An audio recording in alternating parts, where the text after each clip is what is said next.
Ready to explore the most underrated destination in the Middle East? We're jumping straight into Bahrain, the pearl of the Gulf, packing ancient history and modern luxury into one vibrant island.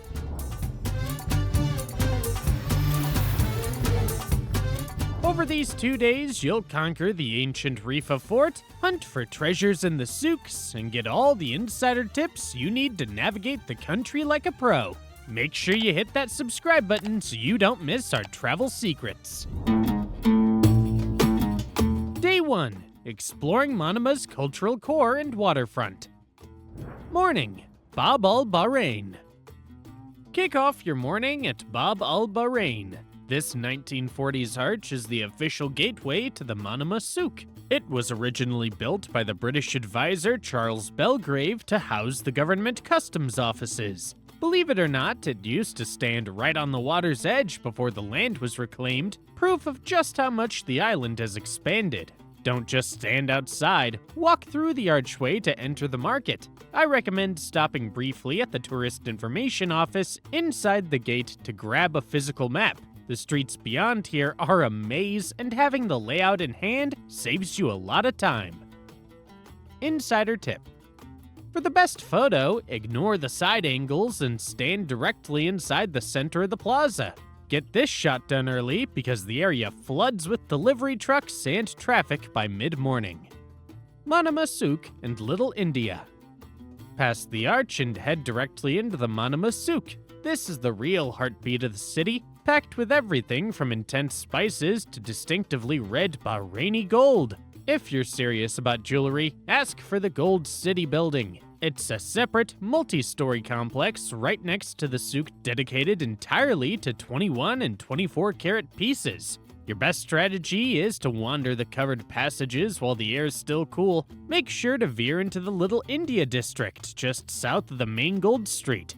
This area houses a 200-year-old Krishna temple tucked into a narrow alley, a colorful, incense-filled corner that most tourists completely miss. Insider tip. Keep an eye out for the small cafeterias tucked between the shops. Grab a cup of hot karak tea. It costs almost nothing and is the standard local fuel. Late morning. Bait al-Quran. Next, catch a ride to Bait al-Quran. This cultural complex is dedicated to Islamic arts, and the building is distinct because the exterior's wrapped in engraved Arabic script. Inside, you need to see the manuscript collection. They display everything from massive historic pages to miniature Qurans written on grains of rice and peas. It's impressive to see the detailed calligraphy up close. Entry's almost negligible, costing just a donation or about $3. Insider tip. The schedule here is tricky. They close in the middle of the day, so only visit between 9 and 1 in the morning or 4 and 6 in the afternoon. And remember, they are fully closed on Fridays. Bahrain National Museum. Walk over to the Bahrain National Museum, the country's largest cultural institution, and the best spot to grab the full history of the island in one go. The museum spans several themed halls, each focused on a different era. From ancient Dilmun artifacts to traditional Bahraini crafts and maritime heritage, entry costs around $3, and visiting the main galleries takes about an hour. Once you get past the lobby, go find the original finds from the archaeological sites, including pottery, tools, burial items, and models that illustrate daily life in different periods. The Documents and Manuscripts Hall showcases preserved historical records, while the Customs and Traditions section highlights clothing, festivals, and domestic life. The halls flow naturally into each other, so just follow the main path to hit every major era in order. Insider tip. Don't leave without stepping onto the back promenade. Catch the perfect, clear view across the water that most people miss. Bahrain National Theater. Take the quick 3-minute stroll from the museum to the Bahrain National Theater. This is the third largest opera house in the Arab world. Start by looking up at the golden lattice roof. It's built to resemble woven palm branches. Next, step into the main foyer. Keep in mind the auditorium stays locked during the day, but head straight to the lobby to look through the floor-to-ceiling glass walls facing the bay. The building sits right on the water, so the view from here is completely open. Insider tip: look up the schedule before you go. If you catch a show, you get access to the main hall, which is off limits during the day. Afternoon, the Avenues Bahrain. Head over to the Avenues Bahrain next. It's built along a curved promenade overlooking the bay. The best part here is the design. A transparent roof covers the main street, so you feel like you're walking outside, but you're actually in full air conditioning. This is the spot to get your shopping done. Walk the long central spine to major global brands like Zara and H&M, or check out the regional boutiques for something different.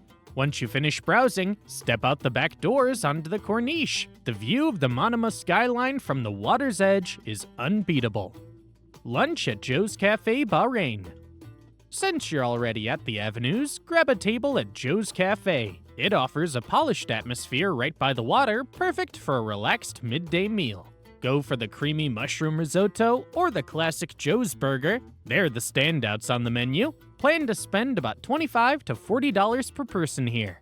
If you prefer massive portions and a wider variety, the Cheesecake Factory is a solid alternative just a few doors down.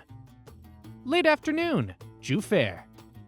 It takes about 10 minutes to cross over to Juffair. This is the modern face of Manama, where the skyline shifts immediately into a dense forest of high-rise residential towers and hotels. It's the main hub for the city's expat community, so the atmosphere feels distinct from the old Souq you saw earlier.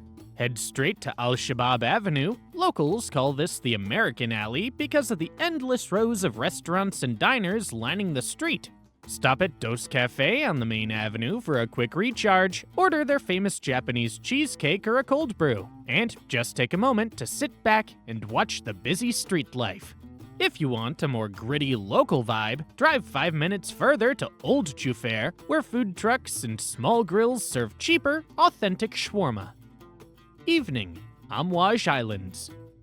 For the evening, leave the city noise behind. A 20-minute ride north brings you to the Amwaj Islands. This cluster of artificial islands, built in the early 2000s, reshaped the coastline into a dedicated luxury retreat.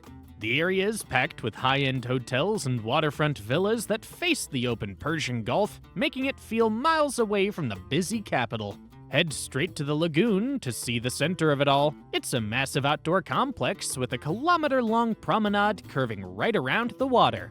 Walk the loop as the lights come on. The vibe is far more relaxed here than in Juffair, so take a deep breath and enjoy the sea breeze before you settle in for dinner. Dinner at Shrimp Pot Restaurant. By the time you finish your walk, that sea air will have you ready for a feast. Head straight to Shrimp Pot for dinner. Forget the silverware here, this spot's famous for its seafood boils, so put on the plastic gloves and apron and get ready to eat with your hands. Order the mixed seafood bucket with their signature sauce. It costs around $30 to $35 and is perfect for sharing. If you want something more traditional, the seafood paella is excellent for $27. For a massive splurge, grab the lobster tail pot, though that jumps the price to nearly $80. Sit outside by the water if the weather's nice. It's messy, casual, and the perfect way to wrap up the evening. Day 2. Heritage Sites and Wildlife Experiences. Morning, Al-Khamis Mosque. Let's dive straight into the island's deep roots. Leave your hotel around 8:30 a.m. to reach the gates of Al-Khamis Mosque in Tishan right when they open at 9 a.m. This is the undisputed oldest mosque in Bahrain, with origins reaching all the way back to the 8th century and the Umayyad Caliph Umar II. Walk right into the open-air ruins. Even without a roof, the rows of ancient limestone columns are impressive to see up close. Look closely at the pillars. Many feature ancient Kufic inscriptions that are crucial to understanding early Islamic art in the Gulf. But the real standout features are the twin minarets. Builders added these in the 14th century, and they remain the only parts of the structure still reaching for the sky. Entry is free. Since most crowds skip this spot, you'll likely have these ruins all to yourself. Plus, the morning light hits the stone pillars perfectly, giving you a quiet start before the afternoon heat kicks in. Brunch at Sar. Keep moving west. Drive just 10 minutes from the mosque to reach Sar. Sar sits right near the famous Dilmun burial grounds, bridging thousands of years of history with today's modern lifestyle. While this looks like a quiet residential suburb full of modern villas, locals know it as the best place for specialty coffee in Bahrain. Cruise down Sar Avenue to soak in the modern vibe. This neighborhood's full of luxury villas and green spaces. Stop here for your mid-morning caffeine fix. This district is packed with high-end roasteries and artisan cafes serving the highest quality brews. Park at Crust and Crema. This is a local favorite for a reason. Order their signature cold brew or a flat white and pair it with an acai bowl if you need a light breakfast. Expect to spend around $15 to $20 per person. Weekday mornings are the best time to visit. You beat the lunch rush and you get to enjoy the town's relaxed, everyday vibe before heading to the next stop. Afternoon, Issa Town. Drive 15 minutes south to hit Issa Town. You might notice the rows of whitewashed apartment buildings first, but the real destination here is the traditional market. This isn't just a sightseeing stop, it's the authentic trading heart of the island. Dive straight into the bazaar lanes. This is your go-to spot for traditional treasures. Scan the stalls for Persian carpets, aromatic spices, and miles of colorful fabric. Dig through the antique sections to find vintage Dala coffee pots and old coins. The market's also famous for its dedicated dates section, where you can taste sweet, local varieties like kalas before buying. You're buying directly from the source here, so the prices are unbeatable. Just make sure you bring cash. Most smaller stalls don't accept cards, and having dinars on hand is the only way to score a bargain. Riffa. Let's head deeper into the island's history. Drive south into Riffa, the second largest city in Bahrain. The city's split into sections, but your main target is Riffa Port. This 19th century stronghold was built by Sheikh Salman bin Ahmad Al Fatih. The location isn't random, it sits on a strategic cliff separating east and west Riffa, originally designed to monitor the vital water wells in the dry valley below. Entry to the entire site is completely free. Wander through the crenulated walls and into the restored courtyards. It gives you a perfect, clear look at how the region defended itself centuries ago. Don't miss the small museum inside. It's included in your visit and displays artifacts that really connect you to the site's past. After the fort, I recommend taking a walk through the local bazaar streets. It's a great chance to chat with local vendors and see the daily life of the city. Insider tip.